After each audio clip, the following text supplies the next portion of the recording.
Thank you, and good morning, everyone. And if I may have the first slide as well, please. I believe that technology is going to change exhibitions and events more in the next 5 years than it has in the last 15 years. We are seeing disruptive changes in effect that will transform how events, trade shows, and exhibitions are being managed, how they're being marketed, and how they are being measured. Disruptive technologies, what are they? They are technologies that are so profound that they not only transform an industry, oftentimes they transform a society in general. Let me give you, by way of introduction, a few quick examples of that. The classic example, in 1909, we went from the horse and buggy to the Model T. But it wasn't just the Model T, it was the mass production line that transformed society, a disruptive technology change, sometimes with unintended consequences, but you get the idea. It's a very powerful tool. A few more. In 1984, this is a year that we went from DOS operating in keystrokes to the Mac, the first computer that had a graphical user interface and a mouse that Windows quickly followed, that changed how computers are used in business and in the home as well. More recently, 2001, it's the year we went from CD-ROMs to the iPod. But it wasn't just the iPod, it was the iTunes Store that has transformed, completely disrupted the music industry.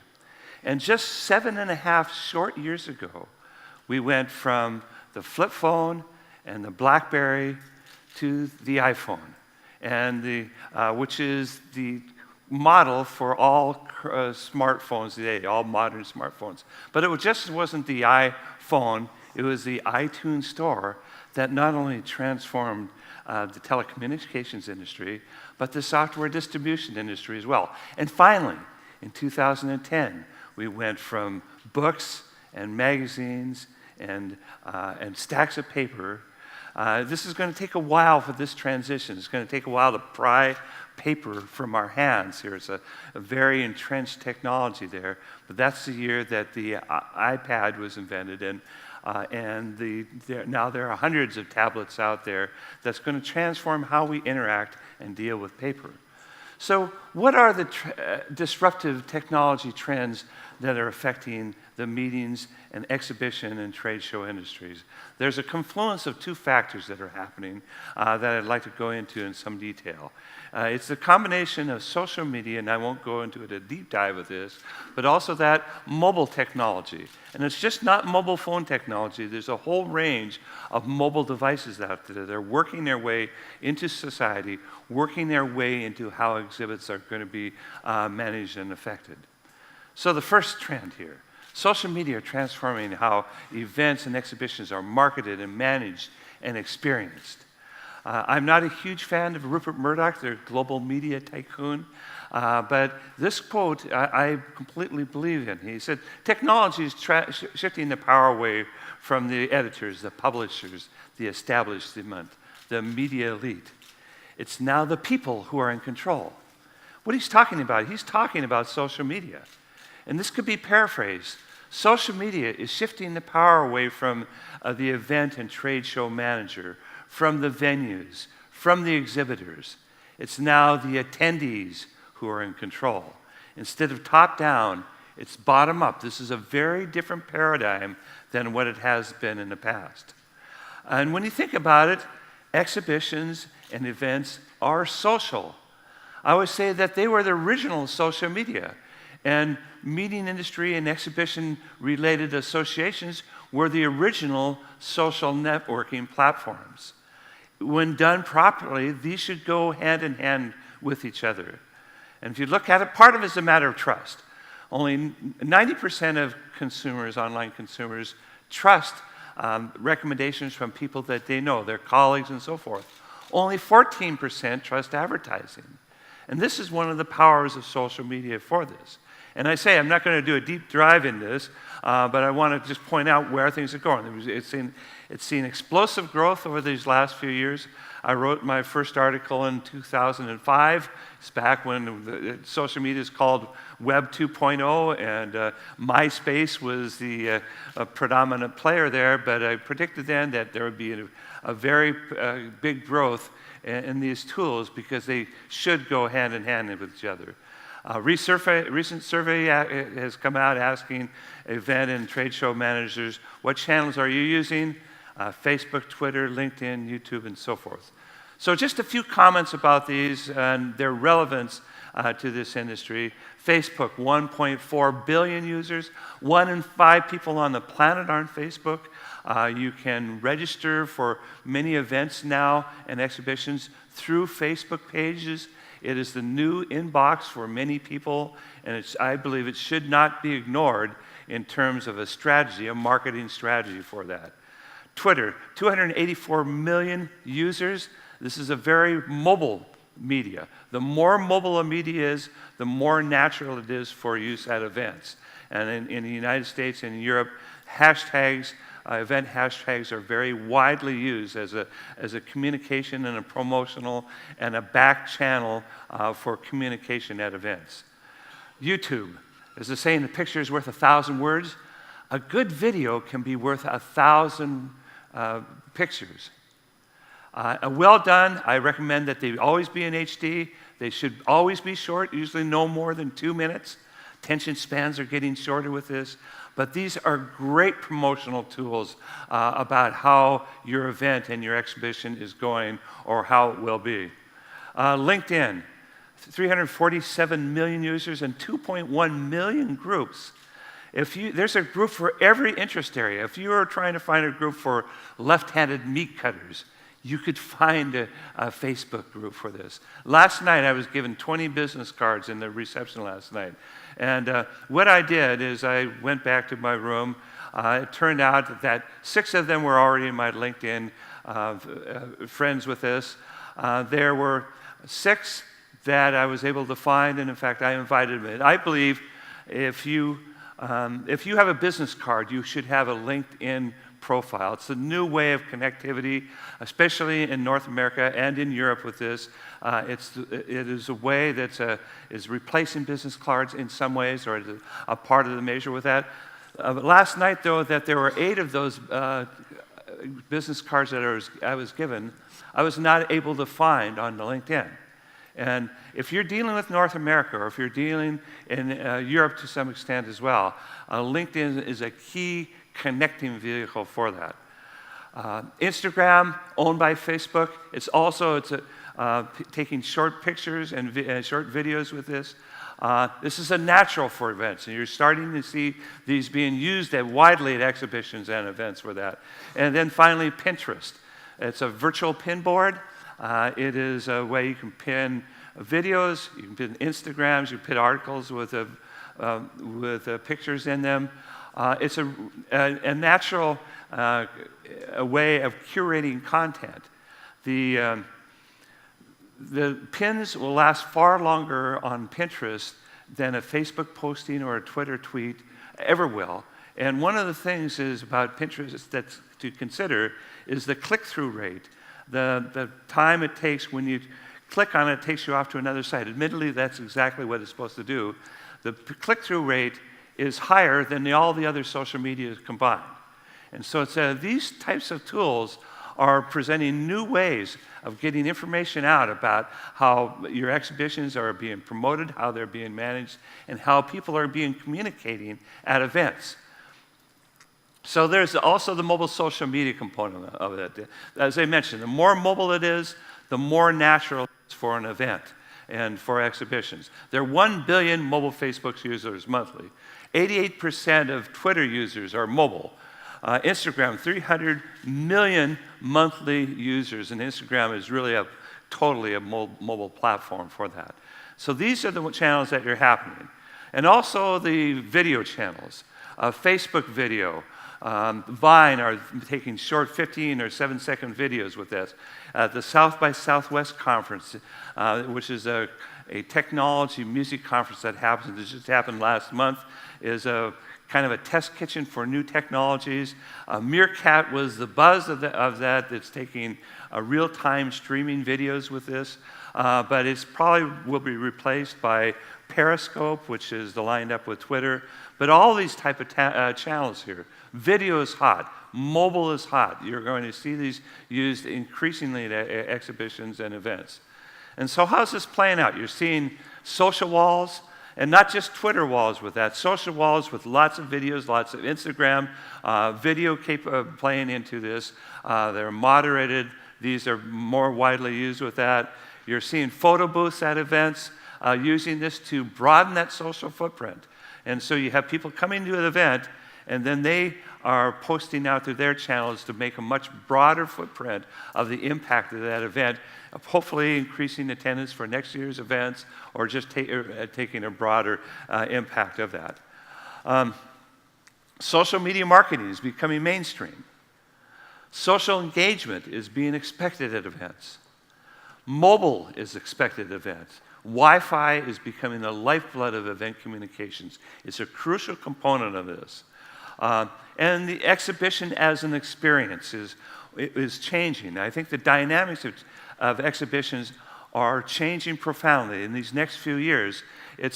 Gone are the days where exhibitors set up their booths, their rows of booths, and hope to snag the attendees as they come by. The attendees are expecting interaction. They're expecting engagement. They're expecting genius bars and things to learn while on the exhibit floor. The exhibition as an experience is a major trend that I'm seeing happening with that. Interactivity is a key component of that. And in fact, I think the whole definition of attendees are changing. Mobile technology, social technology are changing things. Instead of attendees, I think the better word these days is participant. And that's where things are going with that, is that social media is this disruptive technology that's changing the dynamics of events and trade show profoundly. The second major trend is mobile. New mobile technology is transforming events, exhibitions, and society in general. This is Marty Cooper, who's considered to be the father of the cellular phone.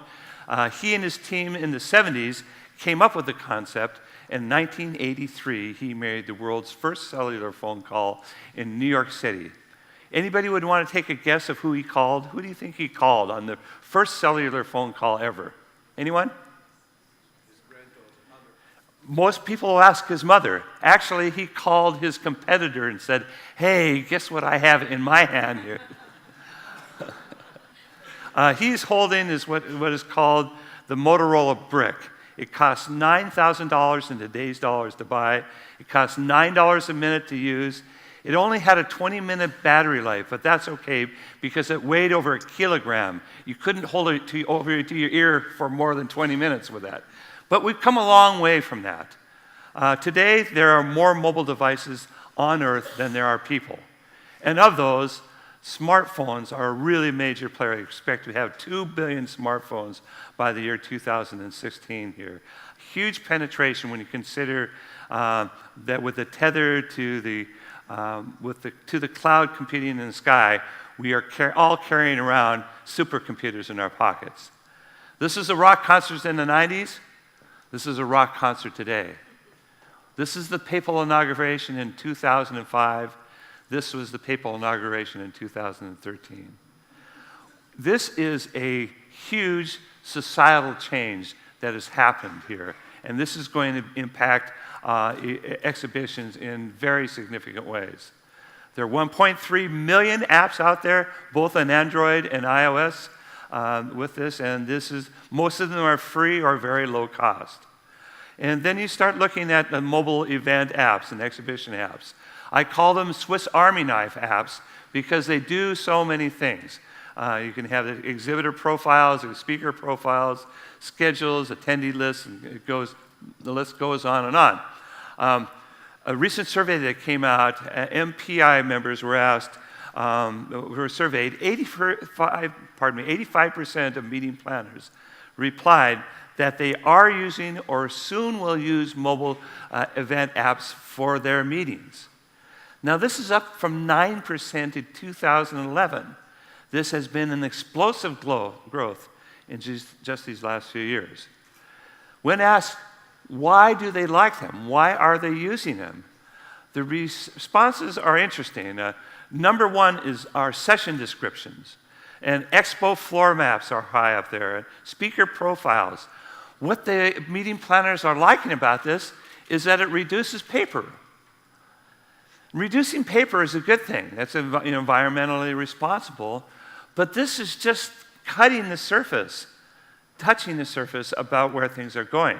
I think the real key things here are not even on this page, not even on this survey. And that's when I want to focus on what some of those are. One of them, and this follows what Skip was talking about earlier, is analytics.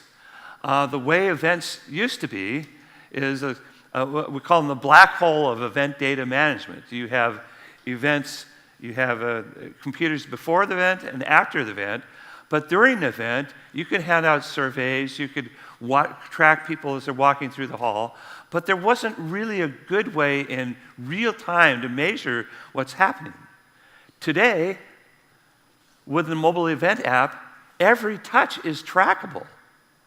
And soon, and with technology we'll be talking about in just a minute, soon every movement can be trackable. And this will yield a gold mine of information of how you can manage data about what's happening to events and about what's happening at the exhibition to make mid-course corrections if possible. There are many things that are happening at traditional exhibition and events. You have exhibitors and attendees and speakers and content and products that are flowing out. With mobile event apps, you can measure a whole range of things. You can find out exactly who's on, how many interactions, the time of day that they're using this, what type of components of that app that they're using. They can find out who are the top speakers. They can find out who are the top topics that are being won or who are the top exhibitors. You can find out who are the key influencers. It may be speakers, it may be a major exhibitor, it may be bloggers, it may be an association executive. But for the exhibition and the event manager to know precisely who those influential people are, who are the connectors at their event, and provide information for them is very valuable information to help and assist with things. Also, you can get immediate, direct, real-time feedback with mobile polling and mobile survey capabilities. And also, there's technology exists to generate heat maps through an exhibit hall or other parts in an event space with this. This is a show marketer's dream to be able to have this precise data available. And so I think that analytics will be a key component of how this will work. It's one thing, in fact, I'll be talking about other ways that we're collecting all this data here, but it's one thing to have all this data come in, but it's another thing to be able to analyze that in real time. And this is where this is a new technology that is just I've been recently made aware of. In fact, they called me about it from IBM, the makers of Watson. Watson is a supercomputer that won the Jeopardy challenge. Its specialization with this, one of the biggest game shows in the United States. Its real strength is to understand real-time queries and be able to respond back in a natural language with this. With this, they have made Watson Analytics. I'll play a quick video about this. If I can get the sound, please. Every user in every business to have incredible. Okay, I'm going to back that up. If I may back it up here and try this one more time with the sound, please.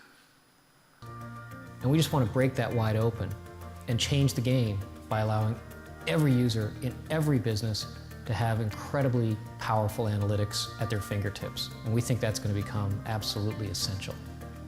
We make it very easy for them to upload their data or to access enterprise data securely. And then we guide them through a very sophisticated statistical analysis and then visualization, but without them having to understand the nuances of writing predictive scripts or the nuances of statistics. We guide them to a very powerful answer through an incredibly easy-to-use tool. And I know this is hard to read, but what this is, it's a freemium model. And in this case, you can use files with 100,000 rows and 50 columns of data. And that fits into a lot of different scenarios for events and trade shows. That's a fair amount of data that you can analyze this for free. It's a freemium model for that. And then it has a whole range of tools to be able to graph it, to interpret it. It will look for the correlations within the data that you may not even realize. And this is the trend that things are going here, is that the analytics portion of this is going to become easier, and is something that we'll be able to do in real time to improve your events, to improve your exhibitions. Some of the other technology, when you talk about mobile technology, it's not just mobile phones here. They interact with it. One of the key hot trends, I think, is in the area of geofencing, location-aware technology, specifically iBeacon technology. What is iBeacon? These are examples of iBeacons that are there. This runs on BLE, Bluetooth Low Energy. The battery life for these, they're small. It's essentially a chip with a battery with it. They can last a year or up to 5 years, depending on the size of the battery. These costs are low. They start about $10 US, maybe going up to $50, some as low as $5 US.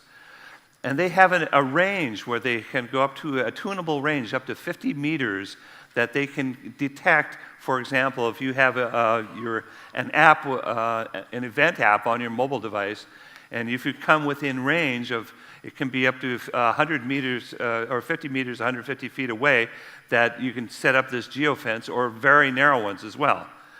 The key thing is that this is available for both Apple and Android, the two major phone operating systems out there. And so this is cross-platform with this. More information can be found at that website. I'm going to play a couple of videos here that illustrate what this can do in some areas. This is an arena, a baseball arena. The ballpark experience involves hot dogs, peanuts, and Cracker Jacks, but now it also involves your smartphone. Major League Baseball's At the Ballpark app has new features coming out next year where you could take your smartphone around to different parts of the park and get pop-ups based on beacons. This is all part of iOS 7 iBeacon technology. These beacons around the park are sending out Bluetooth signals, so when I walk around, I'm going to get different messages. And when I enter, I just got a Welcome to Citi Field message.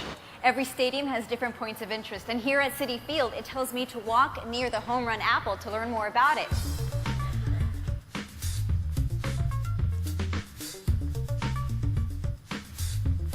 Now in this example, I walk in, my ticket was just scanned, and oh, I just got a pop-up for $2 off a hot dog.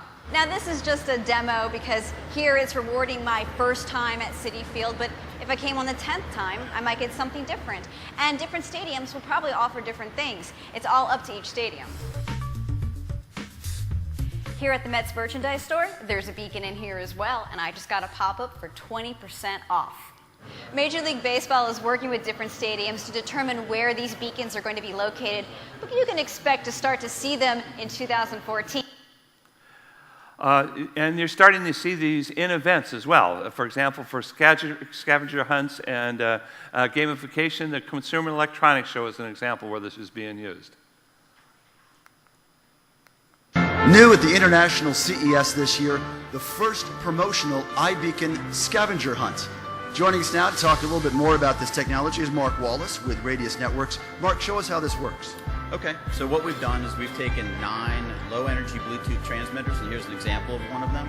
And they're using the Texas Instruments CC2541 Bluetooth chip, low-energy Bluetooth chip, and they're broadcasting Apple's iBeacon format. And what we've done is taken them and put them in 9 areas around the show, and then we've taken a module and put it into the CES, the official CES app. And what the app user will do is go to the scavenger hunt part of the app, start the scavenger hunt, and then when they go to a location that where one of these is transmitted, about 50 meters away, they will get a badge when they get close enough that where their phone sees the transmitter. When they get all 9 badges, they come to you and they get a prize. And after those 9, Mark, they've seen a lot of the show they might not otherwise see, right? Yeah, we've heard from a lot of them that this has taken them to areas of the show that they have never seen or would not have gone to if the scavenger hunt hadn't taken them there. And it's also just a fun way to introduce them to a new technology, the low-energy Bluetooth technology, which is a future technology where we're going to see in more than just the games. We're going to see them in the homes, the offices, where devices can connect each other.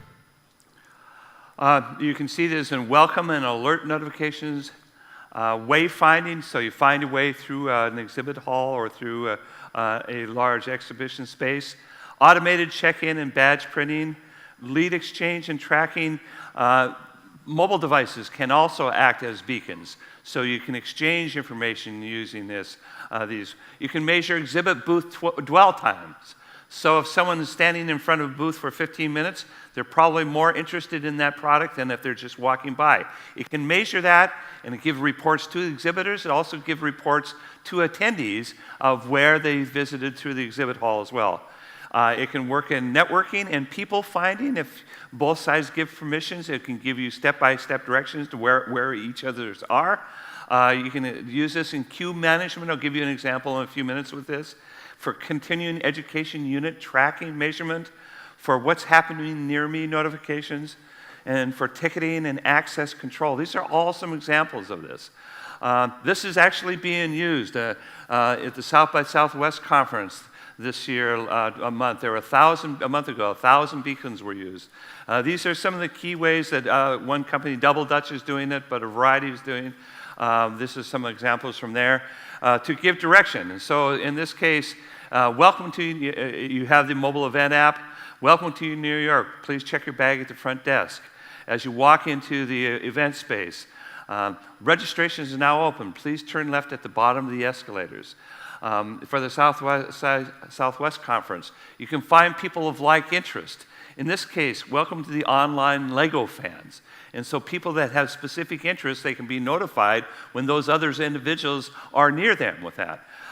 In this case, to solicit feedback. And so if you're doing surveys, instead of saying, open up your event app and go to the event page that you're at and open up the poll, it knows who's in the room. And so just to the people in the room, it can say, let's have a survey.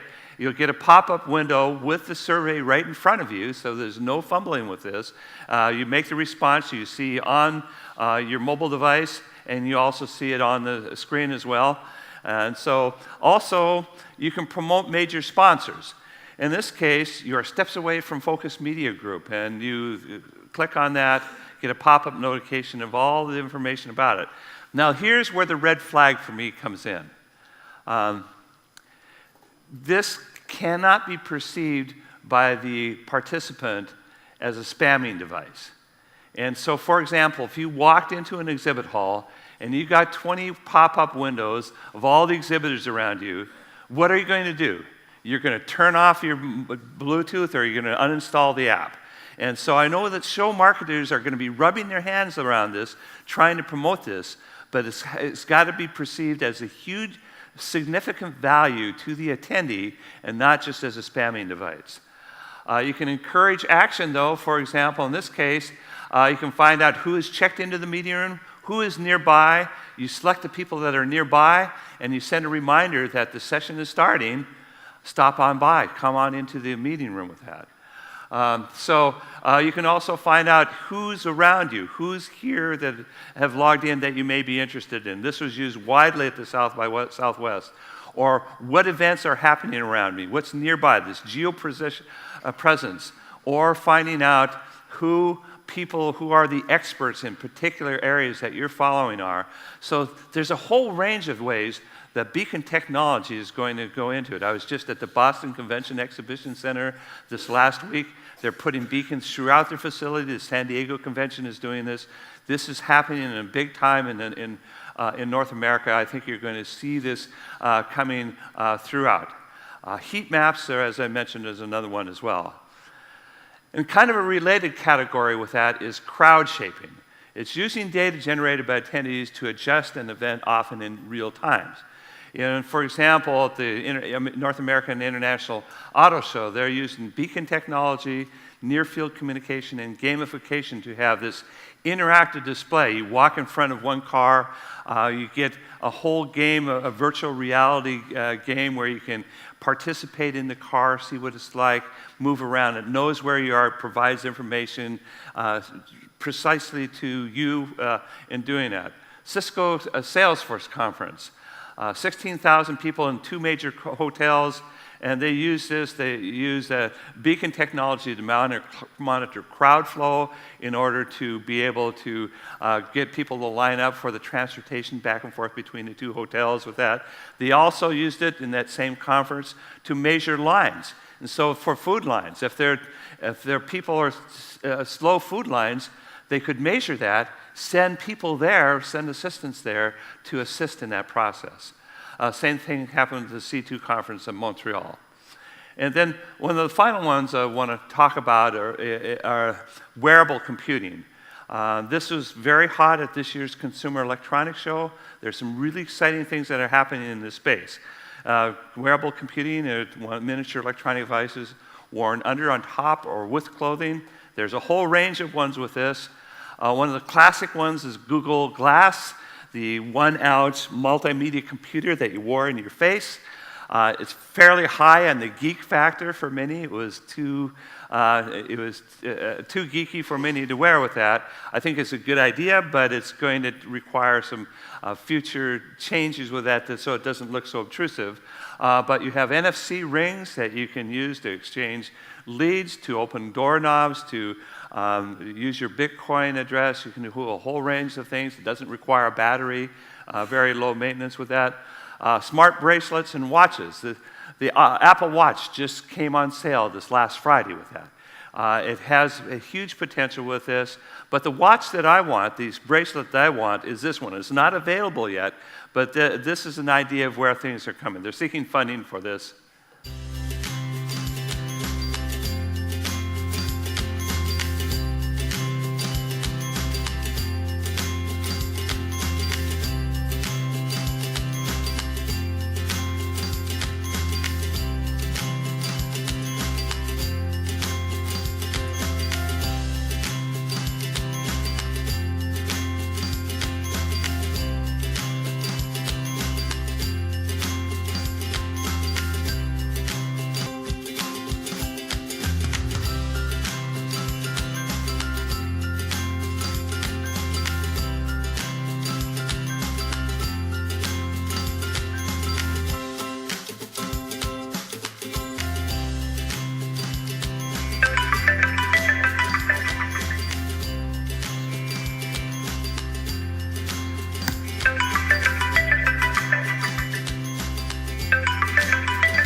And they put a lot of electronics in that small band there, and I wish them luck. I hope they can actually make this work with that. But if they do, I want one of these here with that. But also, there's smart clothing and smart earbuds. And for geeks, they have implantable chips with that. And then technology is essentially doubling every year. If by the end of this decade, there'd be 32 doublings. And it's conceivable, instead of the Google Glass, in a few years, the Google Contact Lens will be able to provide that information for us. And wearables have lots of opportunities here for events and trade shows. Mini teleprompter, face recognition and networking, continuing education unit tracking, lead exchange capabilities with this, access control, note-taking, a whole range of things here. We're going to crowd flow measurement, crowd excitement measurement. These are all going to play into it as wearable technology moves in. And a related field with that is augmented reality. That's a part that you're wearing. This is a part of that as well. View of the real world supplemented by a computer-generated sensory input. Facebook this last year bought Oculus Rift for $2 billion. The 21-year-old CEO, I think his name is well named, is Palmer Luckey. But you're seeing that the Oculus Rift, it's two-dimensional, high-resolution 3D technology. I'm seeing them in exhibition halls now to engage people as they're going by at the exhibitor show this year. It's in use. But you could imagine this as very high-quality site inspection capabilities as well. There's a lot of areas potentially with that. Samsung is coming to it in this way. Google is coming into augmented reality in a big way. And Microsoft as well. It has just come out 2 months ago with the HoloLens. I'll play this video as well. What if we could go beyond the screen? Where your digital world is blended with your real world. Now we can. This is the world with holograms. What will they enable us to do? New ways to visualize our work. I have an idea for the fuel tank. New ways to share ideas with each other. How are things going your end? I just put the images in OneDrive. Perfect. More immersive ways to play.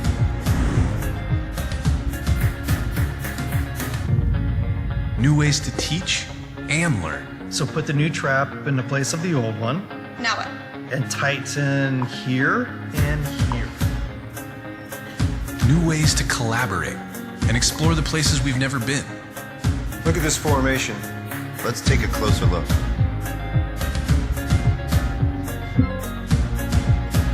And new ways to create the things we imagine.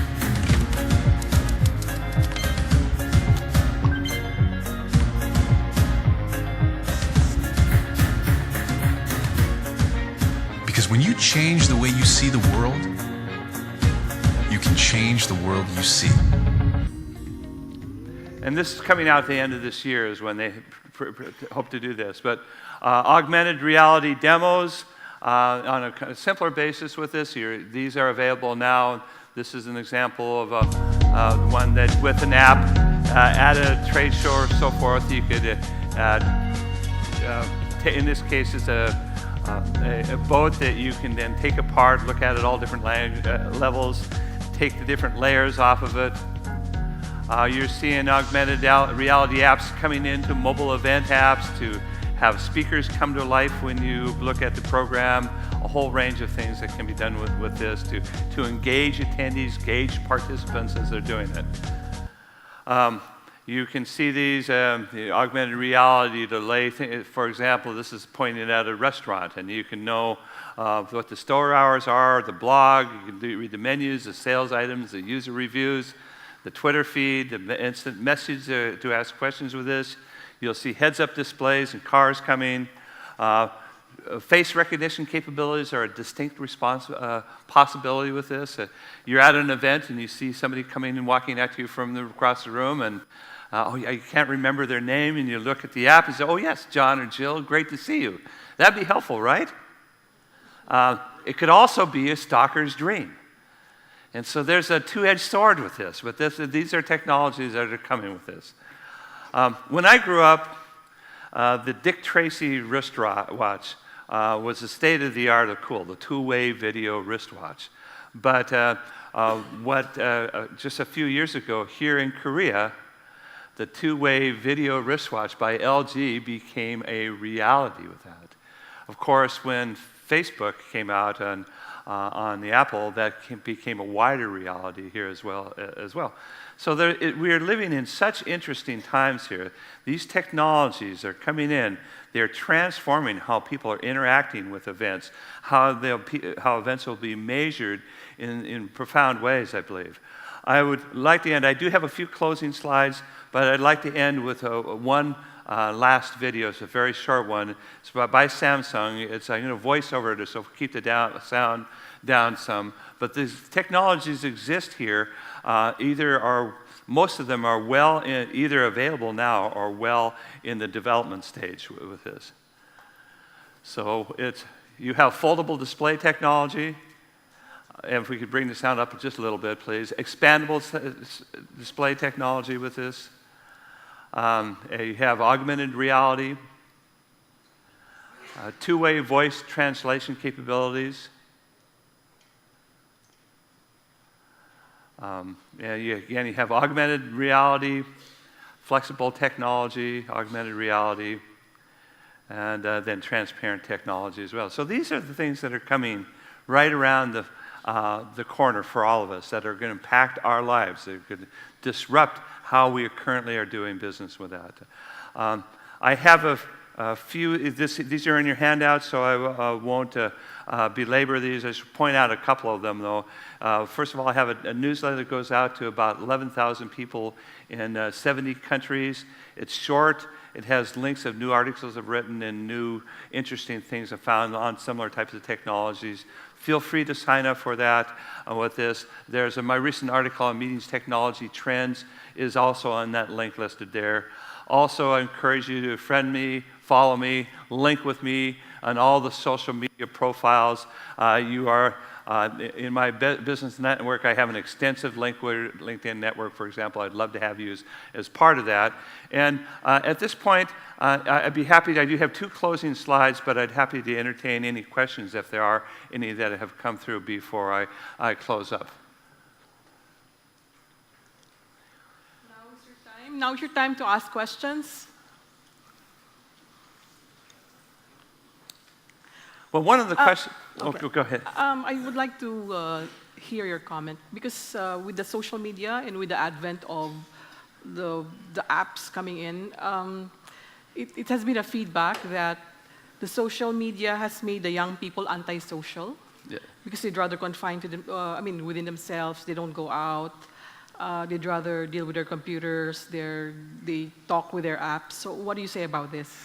Well, I think that certainly, as you look at the demographics, it depends on what technology that they're using. The millennials tend to use more and more mobile technology. So you're using Snapchat and Twitter. They use Facebook. You look at the older demographics who are using Facebook. They are using LinkedIn so you see different audiences using different technologies.